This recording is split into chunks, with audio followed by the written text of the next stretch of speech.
Shalom, shalom. First and foremost, I want to begin by giving a praise and glory unto Yahweh, Bahashem Yahushai, Bahashem Racha Kodash. Double honors to the elders and to the apostles of Great Millstone, and enough respect to the brothers that they're pushing and spreading the gospel of Yahweh, Bahashem Yahushai, to the vocalness of the world. Now, through the spirit and power of Yahweh, Bahashem Yahushai, I just want to finish,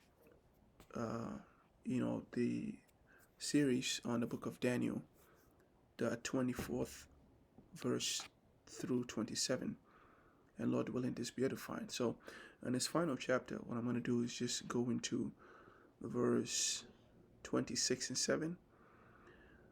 In my previous video, I went into how, Yahushua was cut off, he died, and then resurrected. And so at this point in the math, we have 70 weeks, and then we have subtracted 7 plus 60 plus 2, right? 69. So we have 70 minus 69, and we have 1 week left, right? And so Yahushua's death falls into that 69 time frame. And so it says when Yahushua, in other words, Yahushua's death is the end of that 69th time frame. So after Yahushua's death, it says, and the people of the prince that shall come shall destroy the city and the sanctuary, and the end thereof shall be with a flood, and unto the end of the war desolation shall determine. So the people are the Romans, right? And the prince just represents ruler. So, the ruler over the known world at that time, or over the territory of Jake, was a Roman emperor, right? So that his people, those would be the people of the prince, right? Pretty straightforward. It says that they shall come, they shall destroy the city and the temple, which is the sanctuary, and the end thereof shall be with a flood. And the flood here represents a massive army, and unto the end of the war, desolations are determined. So at the conclusion of this clash, one side is going to be destroyed. And as you keep reading, we're going to find out which side is going to be destroyed, or which side is going to be at desolation. Verse 27, Daniel 9 and 27, it says, and he shall confirm the covenant, the he being the Romans, they shall confirm the covenant with many for 1 week. Because remember, of the 70 weeks, we have 1 week left, right? And that is spread into years. So that'll be, instead of 7 days, it'll be 7 years. And what's going to happen here is, let me see.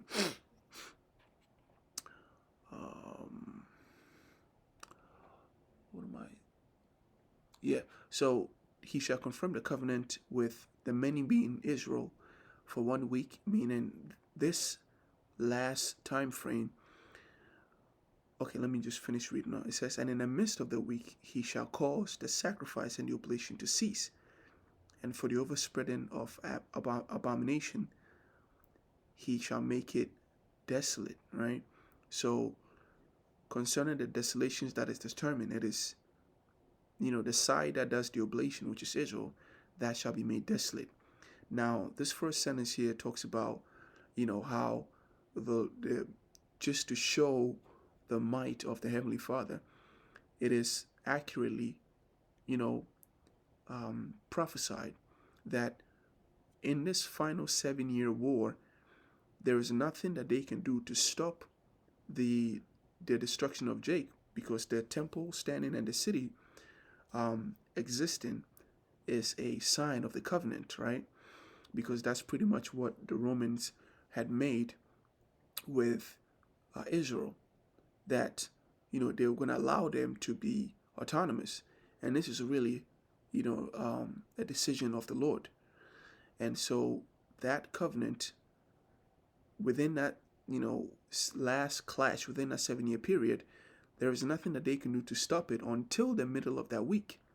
And we're going to go to the secular history to show you how accurately and how serious the angel Gabriel was when he said that he was going to give Daniel was it the 12th chapter? How serious the angel Gabriel was when he said he was going to grant Daniel what? Skill and understanding. There it is, the 9th chapter. Right? So in the midst of the week of the 7-year period, he shall cause the sacrifice and the oblation to cease. And you do that by destroying the temple. And for the overspreading of the abomination, he shall make it desolate, even until the consummation, and that determined shall be poured upon the desolate, right? And we will be the desolate in this scenario. So, straightforward so far. All right, I hope you're following. Now let's go into secular history and, let's link that with Yahushai, Matthew the 24th chapter.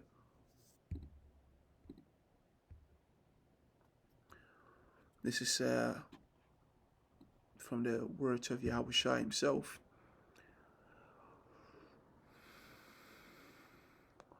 Matthew 24:15, he says, When ye therefore shall see the abomination of desolation spoken of by Daniel the prophet, stand in the holy place. Whoso readeth, let him understand. Then let them which be in Judea flee into the mountains. Let him which is on the housetop not come down to take anything out of his house. Neither let him which is in the field return to take his clothes. Why? Because the determination of the Lord was to what? Was to make Israel the losers, the sore losers of that conflict. That's why Yahushua warned to flee, right? Get out of there. Just don't come back for clothes.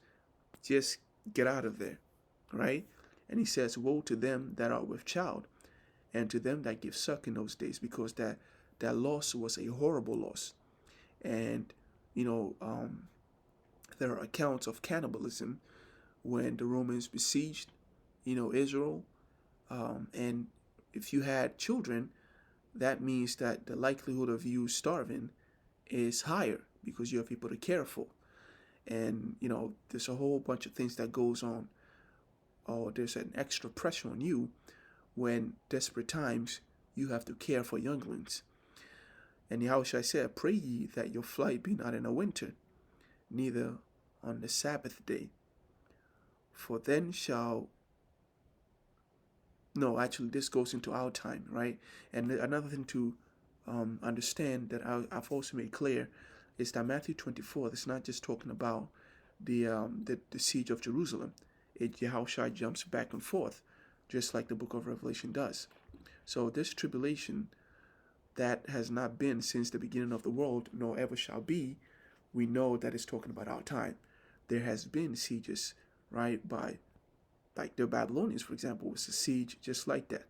And they did exactly what the Romans did. So it has happened since the beginning of the world. And after, there has been siege, warfare by swords and clash and, so on and so forth. But in this time, war being fought with, missiles and fire and all these things, and the technology that we have today has not been done since the beginning of the world. And after the thermonuclear destruction, there isn't going to be any after. All right?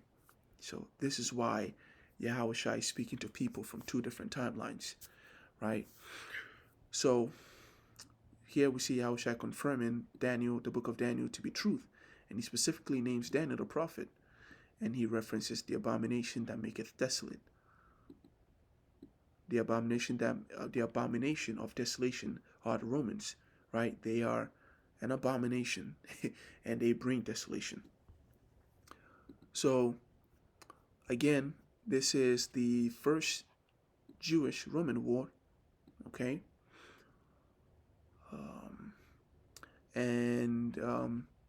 As you see here, the date, the time frame, see here says 66 to 73 or 74 AD, right? And when you do these, I think if you do 74 minus 66, yeah, you get 8 years. But usually it's till that 73 mark, right? In between 73 and 74. and you get 70 years.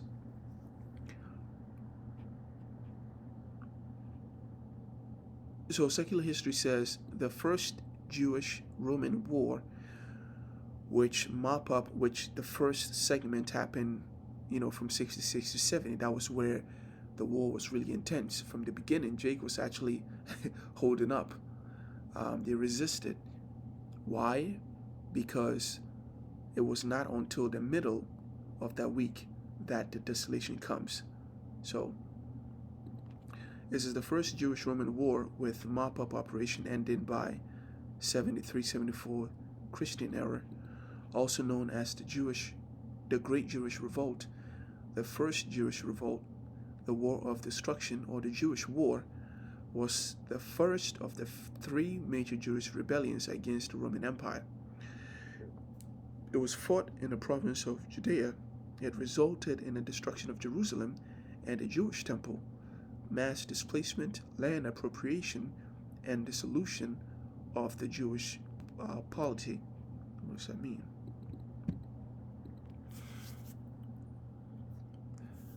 Yep, civil government, autonomy. Yes, pretty much. It says Judea, once independent. Why does it keep highlighting everything? Judea, once independent under the Hasmoneans, fell to Rome in the 1st century BCE.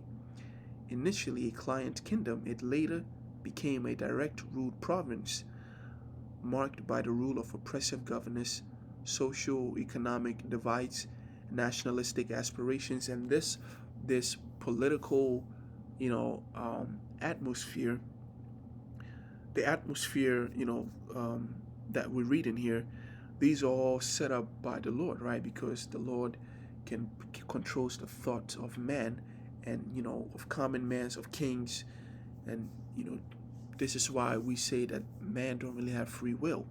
So the tensions that grew was for the sake of prophecy, right? Just like how when brothers read about articles and tensions between these different factions of society in our times, we always link it to prophecy and how the destructions that is spoken of by the prophets are inevitable.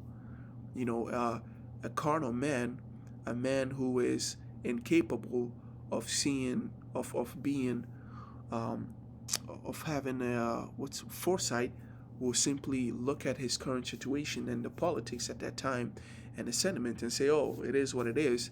But a man who is prudent, right, and is wise, understands that this would all eventually lead into the fulfillment of prophecy. So it says, in the year 66 CE, under Nero, unrest flared when local Greeks sacrificed a bird at the entrance of the Caesarea synagogue. Tensions escalated as Governor Cassius Florus looted the temple treasury and massacred Jerusalem's residents, sparking an uprising in which rebels killed the Roman garrison while pro-Roman officials fled. To quell the unrest, Cestius Gallus, the governor of Syria, invaded Judea but was defeated at Bethron, and a provisional government led by Ananus ben Annas was established in Jerusalem, right? In 67 CE, Commander Vespasian was sent to suppress the revolt. So now we're in the middle of that 7-year period, right? This is not the middle, but Vespasian came in and he pretty much punched a hole through that defense, the defense that the governor of Syria could not overcome. So in 67 CE, the commander Vespasian was sent to suppress the revolt, invading Galilee and capturing Yodfat, Trachea, and Galmla as rebels and refugees fled to Jerusalem. The government was overthrown, leading to infighting between Eleazar ben Simon, John Gescala, and Simon Bar-Gara. After Vespasian subdued most of the province, Nero's death prompted him to depart to Rome to claim the throne. And his son Titus led the siege of Jerusalem, which fell in the summer of 70 CE. And that 70-year period is that middle. That's when the sacrifices and oblations were ceased, resulting in the temple's destruction and the city's razing. In 71, they celebrated a triumph in Rome, and Legio Festinus remained in Judea to suppress the last pockets of resistance, culminating in the fall of Masada in 73-74 CE. Right, and that is the desolation of the city. And let me see, the war had profound consequences for the Jewish people, with many killed, displaced, or sold into slavery. The sages emerged as leading figures and established a rabbinic center in Yavna, marking a key moment in the development of rabbinic Judaism as it adapted post-temple reality. Let me see. They forgot to mention that a lot of people fled, right? Because a lot of people believed Yahweh Shai and his disciples, the apostles, and so they fled.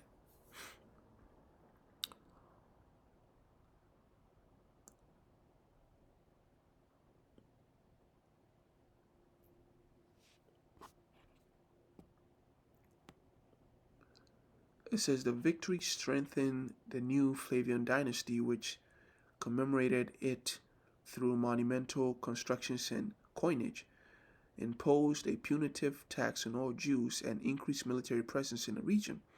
The Jewish-Roman Wars culminated in Bar Kokhba revolt. So, you have people who came back to kind of upset, to turn the tide of war. But at this point, the Lord already, decided that the war between, Jake and the Romans, Jake loses.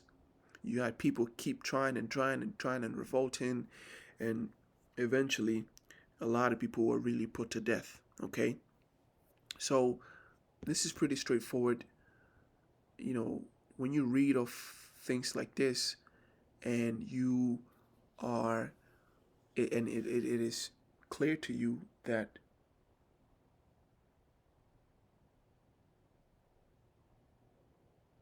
I thought I heard something, and it becomes clear that the previous prophecies came to pass exactly how it was prophesied. Then we should have what? Faith that the future prophecies will definitely come to pass, right? And we only need to hold on and maneuver through this chaos, this madness world, and come through the other side victorious in Yahweh Shai. So in closing, I want to give all praise, honor, and glory unto Yahweh, Ba'Hashem Yahweh Shai, Ba'Hashem Rechakodash, Shalom Yahweh, Ba'Hashem Yeshai, Brakatham, Toy Akims and Aquas that are listening in truth and sincerity. May the blessing of Allah be upon our house. And until next time, Shalom.